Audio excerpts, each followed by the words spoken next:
요즘 경기도의 가장 핫한 이슈 중 하나가 바로 3차 공공기관 이전입니다. 경기도 산하 최대 규모의 공공기관이 대거 포함돼 1, 2차를 합친 규모와 맞먹다 보니 이번이 진짜다라며 경기 북동부 자치단체의 유치전도 더욱 치열하게 전개되고 있는데요. 오늘 한 뼘 더해선 3차 공공기관 이전에 사활을 걸고 나선 북동부의 유치전을 들여다봤습니다. 먼저 차윤경 기자입니다. 전체 면적의 40% 이상이 군사시설 보호구역인 경기 북부. 동부는 상수원 보호구역으로 오랜 시간 발전은 뒷전이었습니다. 경기도가 공공기관 이전에 나선 이유기도 합니다.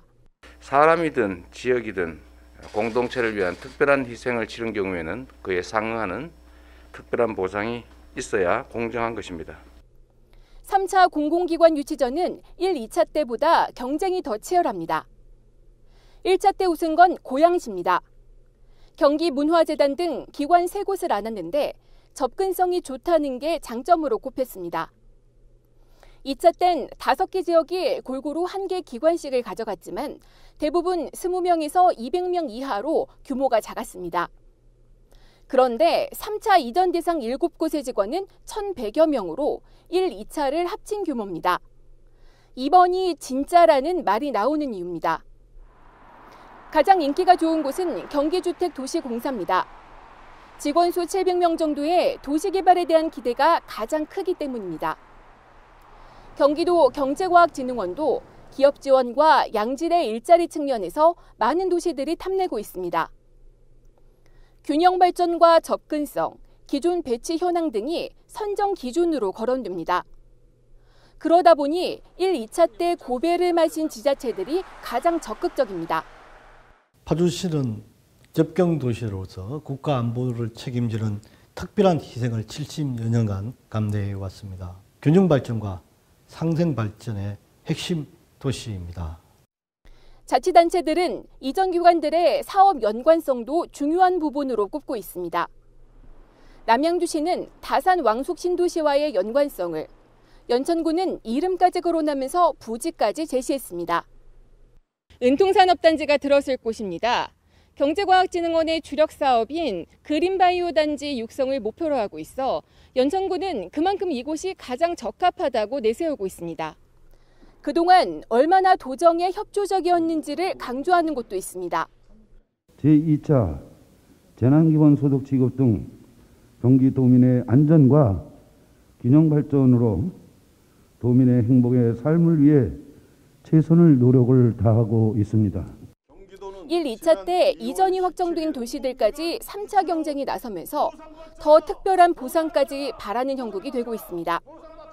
OBS 뉴스 차윤경입니다. 이번 3차 공공기관 이전에서 가장 인기 있는 기관은 단연 경제과학진흥원과 주택도시공사입니다. 주택도시공사는 지방법인세 외에도 재개서열을 따질 정도로 매출 규모가 큰데요. 그럼에도 공공기관 이전에 시너지를 내기 위한 선결 조건은 필요해 보입니다.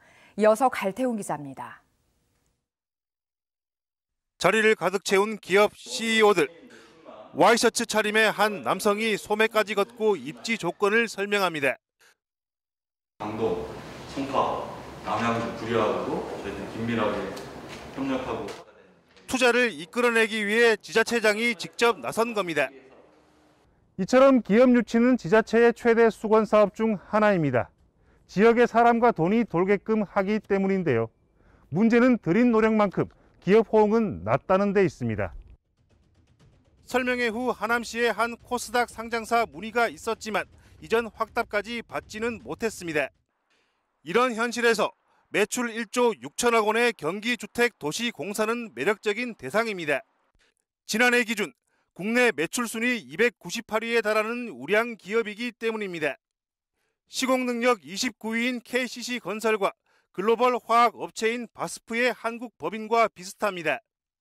인구 70만 명인 남양주시의 1년 예산보다 240억 원 더 많고 특례시로 지정된 고양시 예산의 4분의 3 수준입니다. 지자체 간 경쟁만 뚫으면 지방세 84억 원을 내는 대기업을 끌어오는 셈입니다.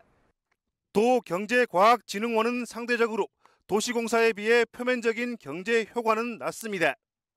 1년 예산이 1,200억 원으로 중소기업 수준에 가깝습니다. 그럼에도 인기를 끄는 건 보이지 않는 역할이 있어서입니다.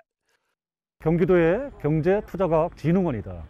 왜 그러냐면 연천군에는 대학 하나 없고 연구소 하나 없거든요. 그래서 어떤 연구의 기능이라든가 이것을 갖다 좀 지원해 줄 수 있고.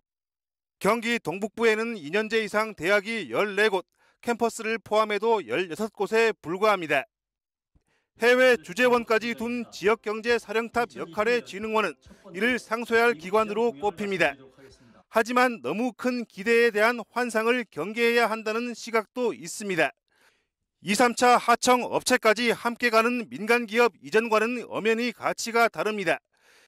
연관 산업이 없어요. 그래서 생각 외로 민간 소비 지출 확대가 그렇게 높지 않습니다. 그래서 지나친 기대를 갖는 것은 조금 나중에 실망이 클 수 있다. 지역 기관 간 연계성이 떨어질 경우 오히려 역효과를 낼 수 있다는 지적도 나옵니다. OBS 뉴스 갈태우입니다.